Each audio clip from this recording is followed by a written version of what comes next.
With the release of One UI 7, the only logical follow-up is the successor to the Galaxy S24 Ultra. The Galaxy S25 Ultra has got so much going for it, and that new Snapdragon chip is a force to reckon with. I'll be diving into the latest leaks surrounding the S25 Ultra, what the RAM configuration is going to be like and the storage as well, and whether or not you should dump your S24 Ultra in the bin and get the S25 Ultra. Of course, I don't recommend you binning your S24 Ultra because it damages the planet. Wi-Fi 7 is coming to the S25 Ultra, and you know what? It feels like it's been ages since we saw Wi-Fi 6. It gives faster upload and download speeds, you have wider channels, you have better efficiency, and the battery optimization is a lot better. Such as that seen on Wi-Fi 6, you also have a much improved connectivity when you're in dense areas such as shopping centers or especially airports. Wi-Fi 7 will allow your phone to basically have priority to the Wi-Fi when in denser areas compared to other devices that are running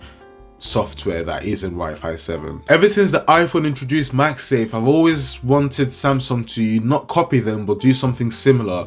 Well, this is basically going to be a copy because how else is MagSafe going to be introduced? I mean, charging pads are a circle and magnets are going to be aligned in a circle to connect. It's always going to have been a copy. So yeah, that being said, key 2, the second generation of Qi charging, is coming to the S25 Ultra. We've had Qi charging for a really long time now. It's basically any wireless charging that you can do, whether it's with your phone, your AirPods, and Qi 2 is gonna be the same as Qi, as original Qi charging, but it's gonna have a ring of magnets surrounding it. This will allow you to have better alignment with the charging pad, which creates obviously better efficiency, faster charging, and it just creates a whole new set of accessories that you can use and attach to your phones, such as wallets, magnetic chargers, and just key rings, different things. And it's going to be compatible universally. Leaked SIM card trays show the colors of the S25 Ultra. There's a black, blue, silver, and grey.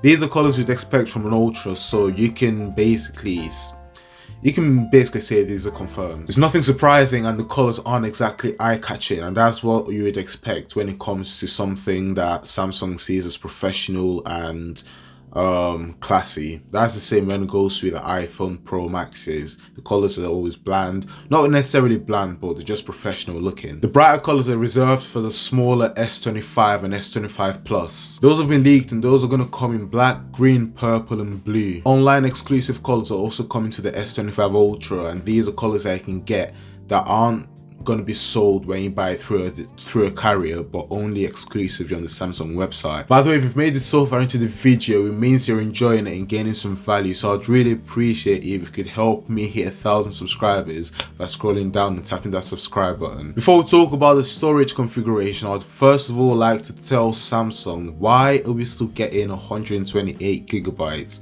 in 2024? Come on. That is disappointing. The S25 Ultra is going to come with 3 different storage and RAM configuration. The first is 12 gigs of RAM with 256 gigs of storage, 16 gigs of RAM with 512 gigs of storage, 16 gigs of RAM with 1,000 gigs of storage or 1 terabyte. Base S25 annoyingly still comes with 128 gigs of storage in big 2024. That is unacceptable because we're living in a digital world, Samsung. Like, everything's literally digital.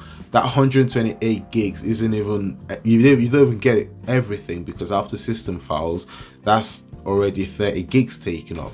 So I don't really think 128 gigs is sufficient in 2024. We need to make that 256 base. The S25 comes with 128 and 256. Those are the only 2 storage configurations you can get. The S25 Plus, that one luckily starts at 256 gigs and you can get up to 512 gigs. The S25 and the S25 Plus both have a flat 12 gigs of RAM. The camera on the S25 Ultra and the S24 Ultra are going to be basically the same. The only difference is that the ultra wide angle camera on the S25 Ultra is going to come with 50 megapixel camera, which is much higher than that seen on the S24 Ultra. Other than that, the camera is basically going to be the same, so the camera shouldn't be a deciding factor between getting the S24 Ultra or the S25 Ultra. In my opinion, if you have the S24 Ultra, then this should come as no surprise when I tell you that there really isn't any point in upgrading right now. Both phones are getting One UI 7, and the S24 Ultra still has over 5 years of software updates in its locker. That's software updates, not security updates. So I don't really see the point in upgrading. And that's without me even saying that the S24 Ultra is Samsung's last phone with a square design. Like, it's a perfect square. Ouch. Watch this video here to see my first impressions on One UI 7 on the S24 Ultra. Like and subscribe if you haven't already. Follow me on Twitter, the link is going to be in the description. And I'll catch you in the next one.